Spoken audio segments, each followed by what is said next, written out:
you guys doing? Welcome back to Country Mash. I hope you guys have been awesome. Today, we're talking about a reticle that a lot of you guys have been asking me to get my hands on for actually quite a while now, and that's the R-Grid 2B reticle from Primary Arms.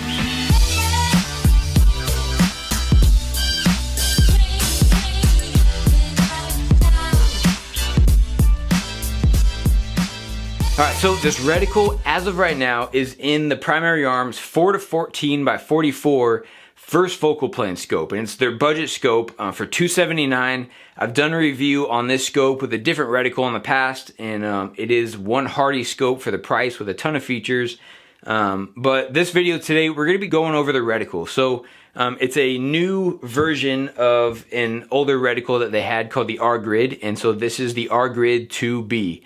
And I know before some of you guys jump off because this reticle looks a little bit complex, maybe a little bit too busy, I just stick around because I'm going to go over how to use a reticle like this. And it's such a versatile reticle. Any reticle, you know, mill grid type reticle like this can do a lot for you. So if you guys are interested in long range, budget long range setups, maybe you're new and maybe it looks a little bit intimidating, I say just stick around and maybe learn a little bit, and this may be something you're interested in. So let's just jump into it and talk about the reticle. So starting off with some of the more obvious features, you see a bold horseshoe right in the middle around the chevron. So the horseshoe is good for when you're on a low magnification, and you know, if you have the scope on something like a semi-auto AR-10 308, or this is a 6.5 Creedmoor, that bold horseshoe works great for picking up when you're on the lower magnifications and using it in a close shooting type situation.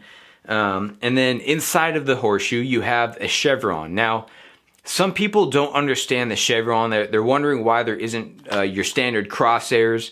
And that's because crosshairs, essentially, if you have a target small enough or far enough away, those crosshairs can actually block what you're aiming at. So a chevron has an infinite tip. So whatever you're aiming at, you put on the tip of the chevron and it will never be blocking it. It's essentially as fine as your eye can see is how precise it can be. So it really is the most precise aiming point you can use, and that's why I think that is why they went with the chevron, because it's so precise. Now, out to the sides and above the horseshoe, you have, they'll look like some wavy lines or maybe some staggered lines.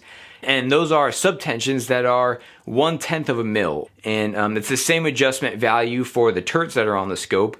And those are used primarily for ranging. You can use them for other things, but if you want to range your targets, you're trying to measure your targets in mils, you want to get as precise as you can. And so this has 0.1 or 1/10 of a mil. And so it's very precise, very fine measurements. And I'll go over this equation, and I'll go over how to range any size target a little bit later in this video. But let's continue on with some of the other features of the reticle. So the mill grid itself has been updated from the previous R-Grid reticle, and it now features very precise dots instead of having your classic grid design that was a little bit more obstructive. So the dots are in half mil increments. So the smaller dots are every half mil, and the bigger dots is every 1 mil. And going down the elevation, it is also measured for every half mil. The shorter hash marks are every half mil. The longer hash marks are every 1 mil. And then every 5 mils, it's going to have like a dumbbell type shape with little brackets on the end. And so that will help you navigate the reticle without having to necessarily count the numbers off to the side, or without having to count each hash mark itself. So for example, I've used this in another video for the Griffin reticle. If say you're trying to figure out 7 mils, instead of sitting there and counting each hash mark, you just look for the first hash mark that looks like a dumbbell, and then 2 big hash marks after that. It's going to be 7 mils. So it just, it kind of helps bring your eye in to help you navigate this reticle just a little bit easier. So the grid goes 15 mils down and 6 mils to each side. So that's going to give you 6 mils to the left and 6 mils to the right. And then above the horseshoe for your elevation, you have another 10 mils. And so we're going to talk about that in a little bit, what you would use those for. But we're going to look at the ranging ladders off to the upper right corner of the reticle. And those are range estimators for targets that are either 18 inches wide or 5 feet 10 inches tall. So for instance, if you had an 18-inch wide target and you're looking through your reticle and it was as wide as the line next to the 4, that's going to let you know that that 18-inch target is 400 yards away. And to range targets that are 5 feet 10 inches tall, you place the bottom of the target at your horizontal crosshair, which is that entire line that goes out to the right side.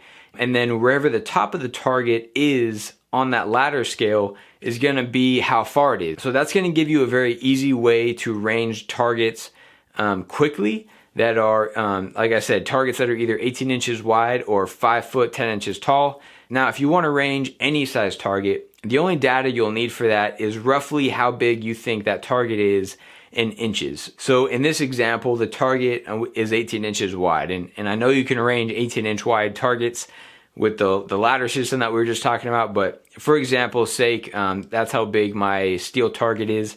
So we're just going to run with it just to help you guys understand this equation a little bit better. So this target is 18 inches wide, and you're going to multiply that number, so the number 18, by the mil conversion number. And the mil conversion number is 27.78. So you multiply 18 times 27.78, and that's 500.04.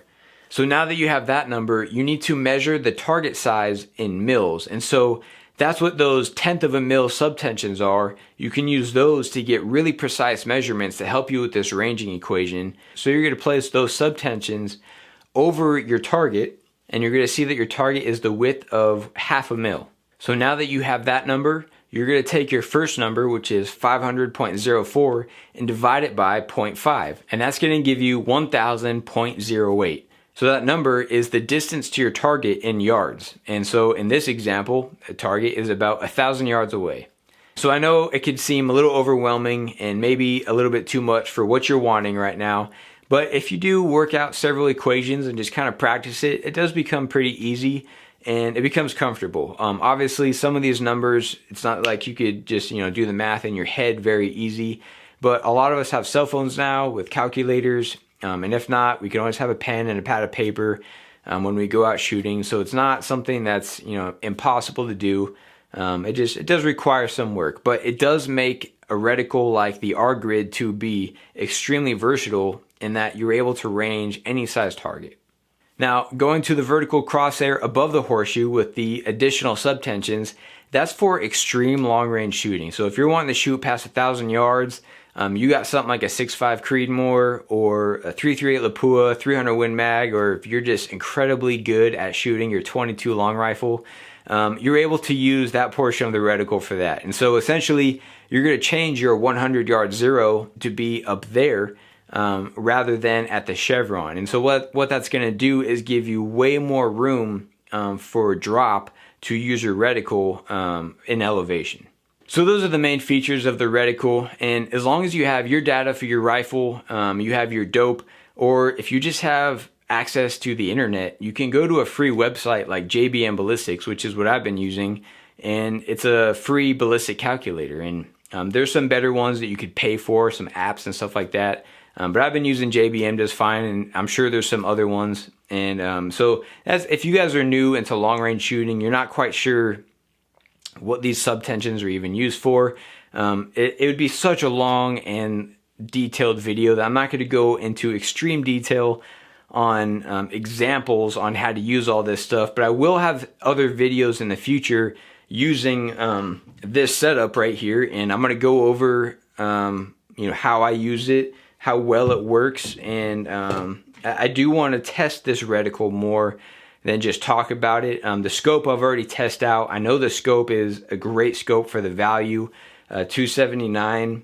I really don't think there's anything out there that will beat it for that price. But like I said, there will be a separate review for this package right here, this scope with this reticle, as well as some other videos just doing examples, showing you guys real world use in a reticle like this, in a system like this. So that kind of wraps up today's video, guys. Hopefully you guys enjoyed it, and I hope you guys got some sort of value out of it. If you did, please hit that like button. Thank you to everyone who subscribed to the channel. You guys rock. I love you guys. I love the support. And yeah, that's it. So hopefully you guys have a great rest of your day, and I'll see you next time.